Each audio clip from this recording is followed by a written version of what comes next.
Hello everyone, मैं संगीता गुसाई हमेशा की तरह आपका अपने चैनल पर स्वागत करती हूँ।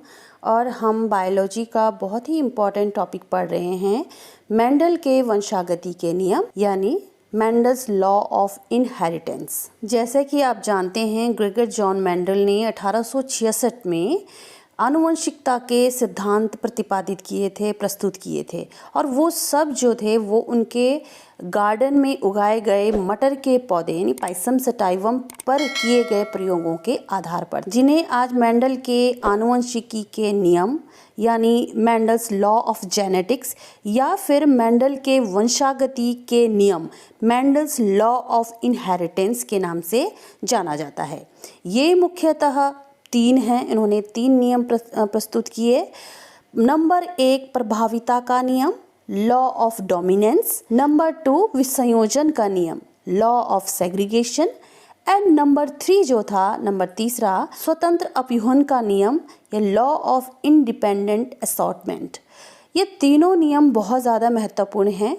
आज हम इस एपिसोड में पहले 2 नियमों को पढ़ेंगे और तीसरा नियम हम अगले वीडियो में कवर करेंगे, नहीं तो ये वीडियो फिर बहुत लंबा हो जाएगा। तो स्टार्ट करते हैं हम पहले नियम से, प्रभाविता का नियम। मेंडल का यह नियम एकल संकर क्रॉस पर आधारित है, अर्थात मेंडल ने एक जोड़े विपरीत लक्षण वाले पौधों के बीच में संकरण करवाया, उसके बाद वो अपने नतीजे पर पहुंचे।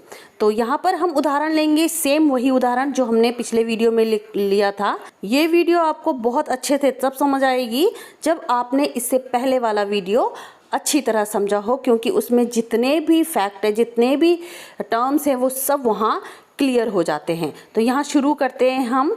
यहाँ पर पी जनरेशन में यानी पितृ पीढ़ी में पहला पौधा हमने लिया शुद्ध लंबा यानी समयुग्मजी लंबा। समयुग्मजी मतलब जहाँ पर दोनों कारक सेम हो। अब सेम कैपिटल टी है तो ये समयुग्मजी लंबा हो गया। एक पौधा ये हो गया।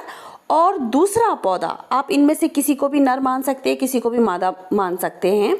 दूसरा पौधा समयुग्मजी बौना था। अब आप देखोगे कि पितृ पीढ़ी में दोनों के दोनों, पितृ पीढ़ी मतलब पी पीढ़ी, पी जनरेशन जिसको बोलते हैं, दोनों पौधे समयुग्मजी थे और एक दूसरे के बिल्कुल विपरीत थे। एक लंबा था और एक बौना था। अब F1 पीढ़ी यानी कि पहली संतान पीढ़ी, जो संतति पीढ़ी होती है, उसमें कैसे इन कारकों का आपस में संकरण होता है।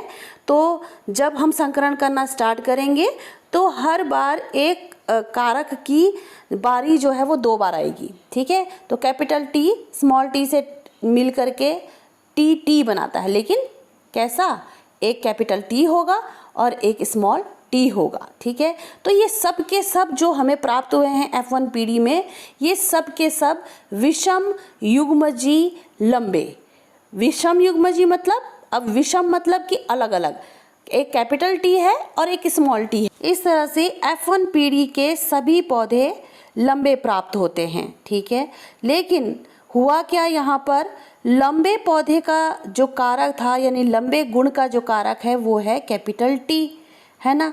लेकिन यहाँ पर स्मॉल टी का जो गुण था बौना, वो छुप गया। तो हम प्रभावी लक्षण कहेंगे कि जो कैपिटल टी के जो कारक था वो हो गया प्रभावी कारक, और यहाँ पर प्रभावी लक्षण कौन सा हो गया, लंबा। और इसीलिए F1 पीढ़ी में वह गुण जो है वो दिखाई दिया, है ना।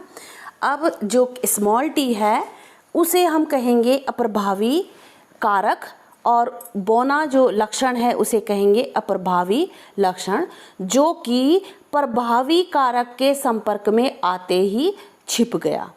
अतः जो F1 पीढ़ी है उसमें जो प्रभावी लक्षण होगा वो दिखाई देगा और अप्रभावी लक्षण छिप जाएगा। यही प्रभाविता का नियम है। किंतु ऐसा नहीं है कि वह लक्षण कभी भी दिखाई नहीं देगा।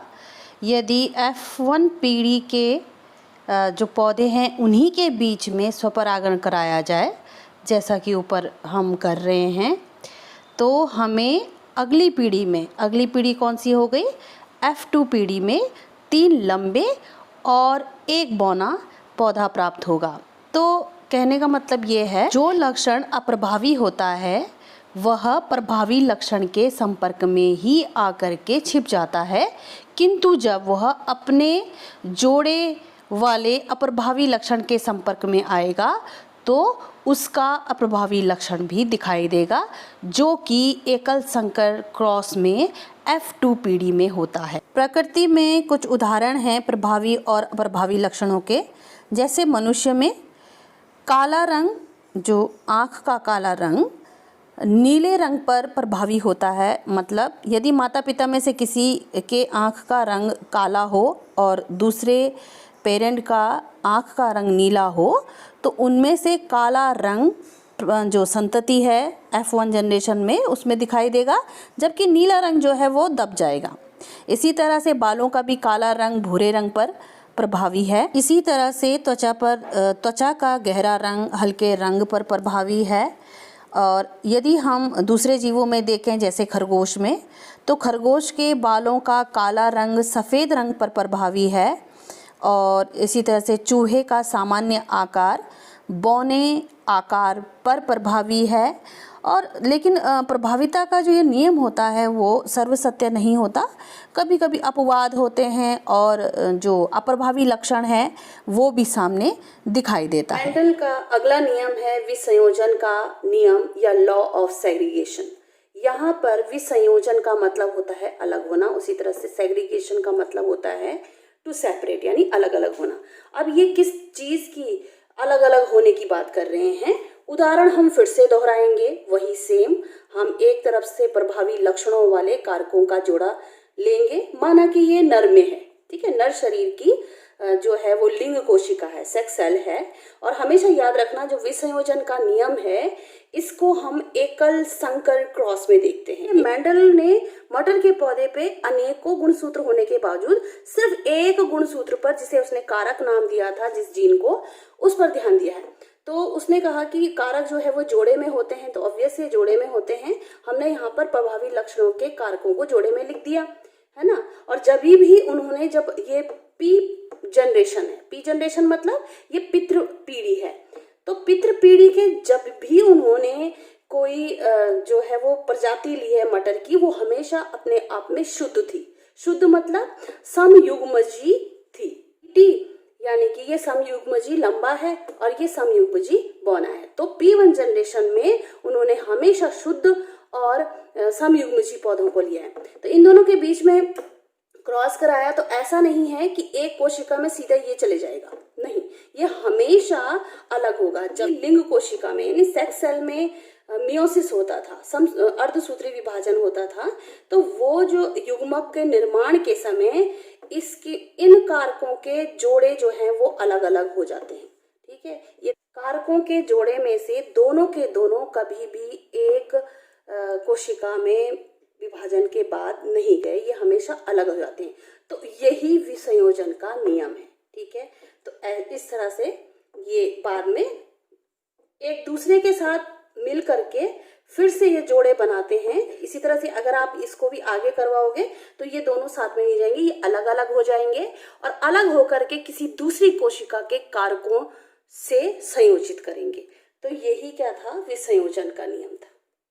ये हमेशा इनमें गुणसूत्रों की संख्या जो है वो n होती है, यानी कि जितने भी होंगे इन सब में जो है वो n होगी। आप में एक जो अकेला गुणसूत्र है ये क्या होगा, अपने आप में शुद्ध होगा, प्योर होगा, ठीक है ना। यानी कि जो कारक होता है जब भी वो युग्मक में पहुंचता है तो ये अपने आप में शुद्ध होता है। इसीलिए इसको law of purity of gametes कहते हैं, ठीक है, क्योंकि ये जो युग्मक के निर्माण के लिए जो कारक बनते हैं वो हमेशा क्या होते हैं, शुद्ध होते हैं, प्योर होते हैं। मेंडल के विसंयोजन का जो नियम था उसका जेनेटिक्स में बहुत महत्व है। जब मेंडल ने कारकों के बारे में बताया था तो उससे आगे तब वैज्ञानिकों ने पता लगाया कि वो कारक क्या हैं और जिससे कि आगे चल करके जीन कॉन्सेप्ट या जीन संकल्पना को बल मिला। इसके अनुसार प्रत्येक लक्षण एक जीन द्वारा नियंत्रित होता है और यह जीन हमेशा युग्म में होता है, यानी जोड़े में होता है। और यह इस तरह से, जिसे हम एलील भी कहते हैं, और इन्हीं युग्मकों द्वारा एक संतति से दूसरी संतति में, या कह लो कि एक पीढ़ी से दूसरी पीढ़ी में लक्षणों का गमन होता है, यानी लक्षण एक पीढ़ी से दूसरी पीढ़ी में विचरित होते हैं।